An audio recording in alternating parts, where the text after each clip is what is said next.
আসসালামু আলাইকুম। ভাবতেছিলাম যে আমাদের এই ভিডিওটা করার কোনো ইচ্ছে ছিল না, প্রয়োজনও ছিল না।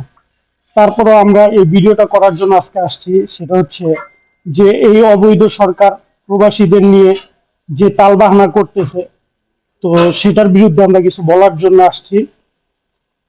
আর বিশেষ করে এই অবৈধ সরকারের যে আইন উপদেষ্টা আসিফ নজরুল, ওনাকে নিয়ে আমাদের বলার কিছু নাই।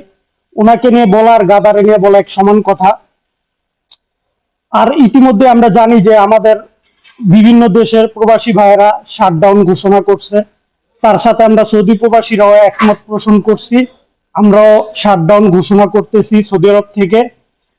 আর বিশেষ করে আমার আরেকটা কথা, সেটা হচ্ছে যে রাজনীতি যার যার, প্রবাসীরা সবার। তো সরকার এগুলা মাথায় রাখতে হবে, প্রবাসীদের নিয়ে খেলা বন্ধ করতে হবে। আল্লাহ হাফেজ। Remittance,